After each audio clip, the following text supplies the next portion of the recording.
create any bad memory here for them. Like, they are 5 and 3. They don't understand this shit.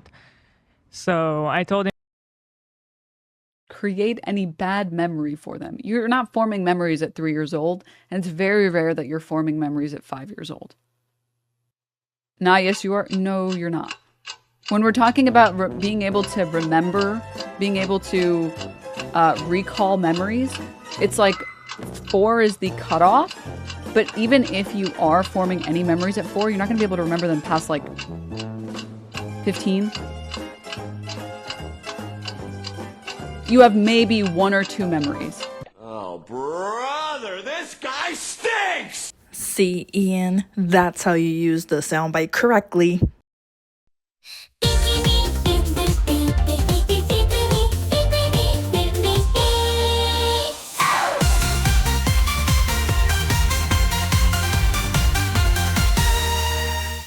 Hey guys, now, those of you who are around the drama circuit may have heard about the quarrel between iDubbbz and H3. Well, yes, the majority believe this to be drama, but it's something much more than that.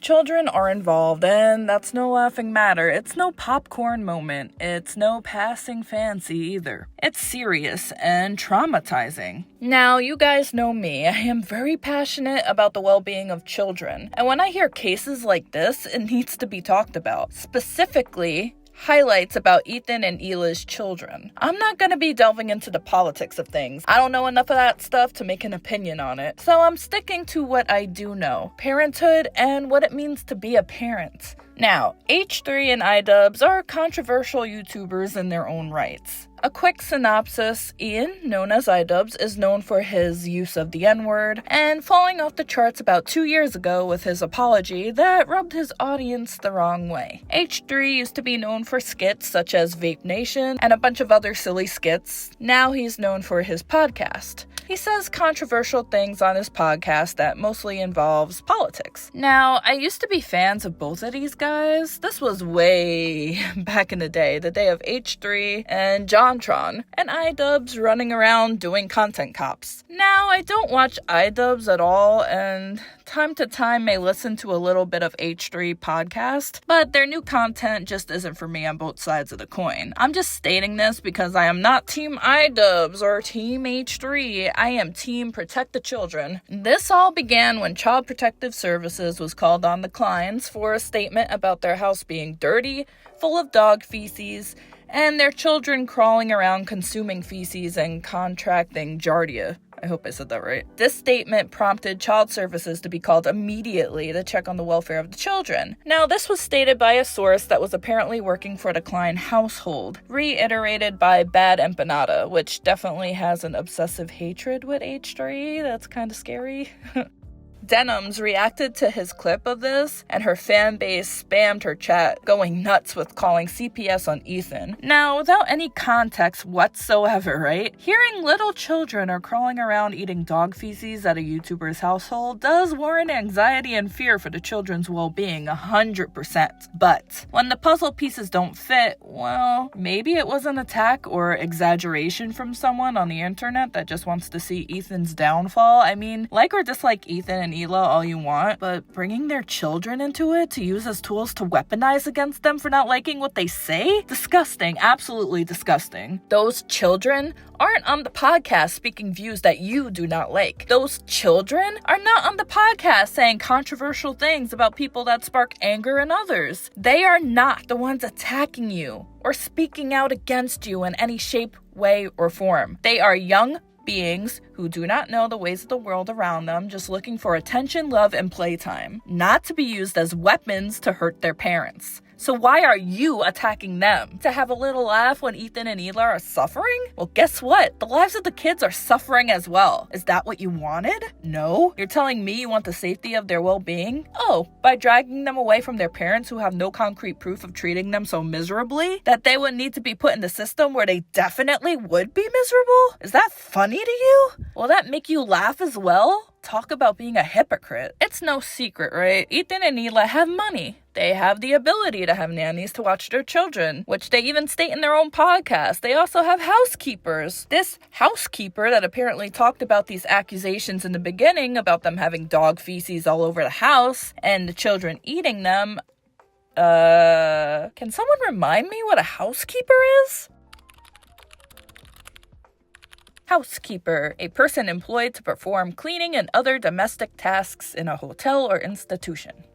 Former housekeeper, huh? I can see why she's former. If she was the household keeper hired to clean their house, wouldn't it be her job to keep it clean from dog feces in the first place? If that was what was happening in his house, wouldn't she be the one to blame for it? I mean, what is she doing? Standing there waiting to stir the pot, watching these kids eating fecal matter off the floor so she can cash out on some huge payday to oust Ethan and Hila as bad parents? Doesn't add up, does it? It seems like she just outed herself for not doing her job. Not to mention, a nanny is there as well to keep an eye on the children. They state they love their nanny and their nanny has been good to their children. If the children were eating poop off the floor while the nanny was present, I think the children would be acting differently around the nanny too. Yes, they are young. Yes, they can't talk for themselves as of yet. But trust me, children are very expressive. If there was something out of that nature going on when the nanny is present, the children would not be happy to be left with her. They would be getting sick all the time. They would have a change or shift in their own personalities. Things still affect children no matter how young they are. If this was an everyday thing for the clients, I don't think you'd hear of them just catching colds. I know this Giardia was caught by one of the children from a dog, which makes things sus, right? But as stated, humans can become infected by this Giardia. Feces digestion is one of the top ways of leading to infections in children or humans in general. But it also states that you can contract this disease by unclean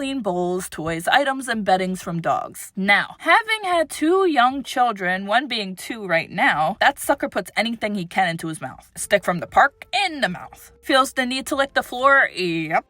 Licking the chains of a swing. All gross things that happen within seconds, which can cause anything to happen. I'm always on top of my children, and it happens. You can stop them, but they will continue to do it because that's how toddlers explore their world, by putting items in their mouth. You can teach them not to. You can tell them no, but they will still do it until they are old enough to have the willpower not to put these tasty-looking mulch chips into their mouth at the park. Jujubee, no! Well, at least now you learned it's gross and you won't do it again. Oh my god, why?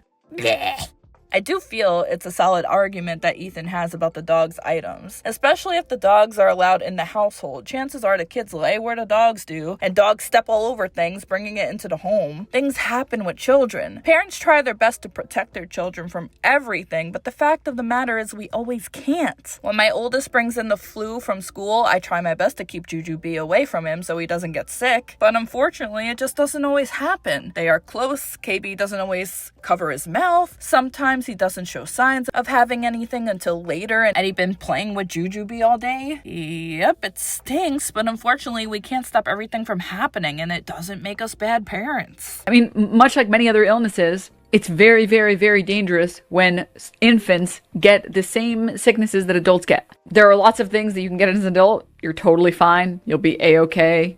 No problem. A child, a small infant that has no immune system, shouldn't be catching anything. Wow. Talk about telling me you're not a parent by not telling me. Look, I get this take from someone who doesn't have children, especially school-age children or children who do not go to daycare. My friend had children before I did. Her child was always getting sick. She has the flu this week. Now she has a cough. She's throwing up. It's awful. We all caught it now and are bedridden. I was thinking, what the heck is she doing? Is she letting her daughter out without a coat or something? Is she licking doorknobs? What is going on? Why is she always sick? Then KB got to school age. Why do you keep getting sick? Now I'm getting sick. I don't feel good. I have a fever. Oh God, no, no. Kids are developing their immune system, and boy, is that immune system trying to work overtime at school. KB during the summer, absolutely fine, no sickness. Then he goes back to school and comes home with all the fun stuff. Flu, respiratory issues. Yeah, it's great. It's always fun when he's hanging out with his friends and they have a coughing symphony going on. A child, a small infant that has no immune system, shouldn't be catching anything. Yeah. The child has no immune system? The child shouldn't be catching anything? A child has no immune system because they never had to fight off any disease. Do you know how you, Denims, and I, Pinkley Bee, have immune systems? Oh, right, we've been sick before. Our body fought the virus off. Is viruses to young infants deadly?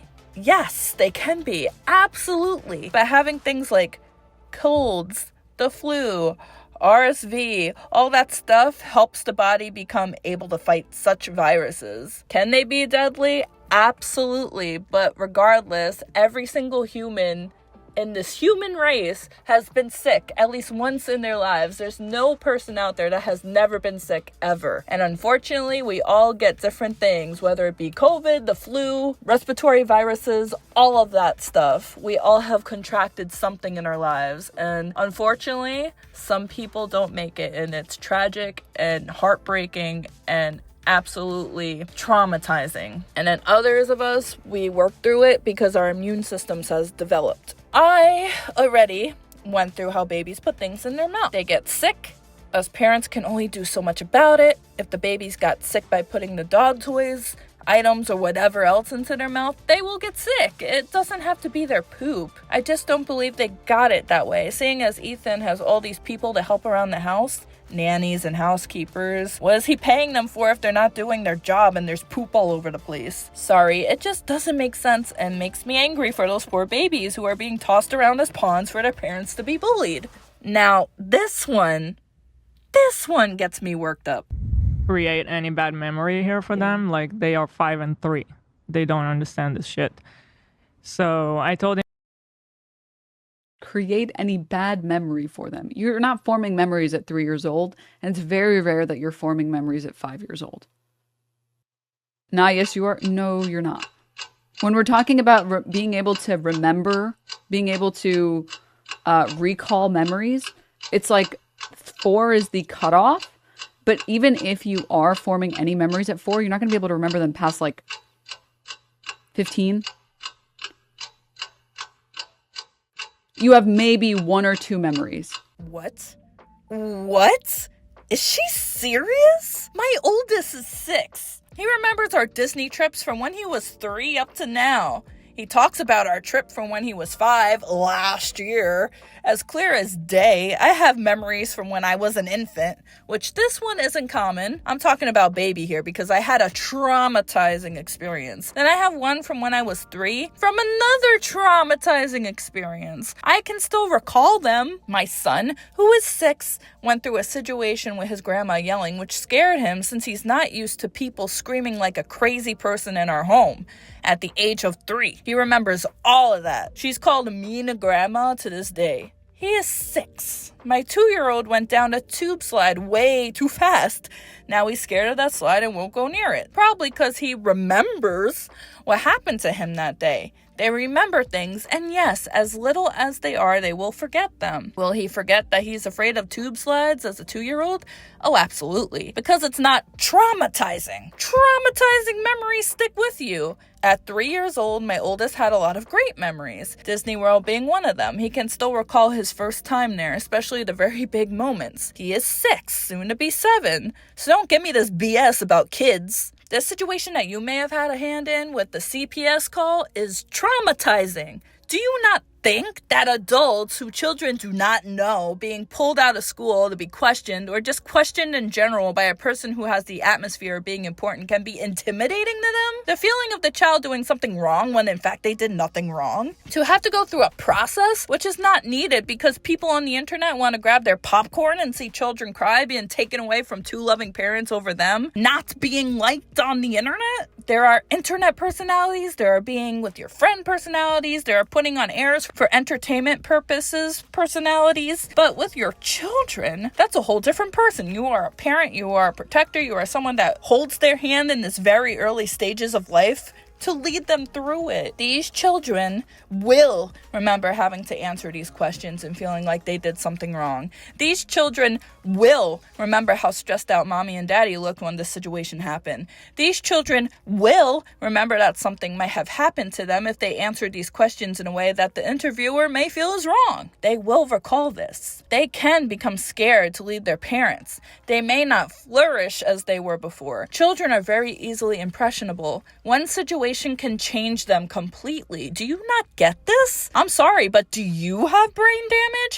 How I don't understand how you can sit there and say this with your whole chest. Children don't have memories before the age of 5? Okay.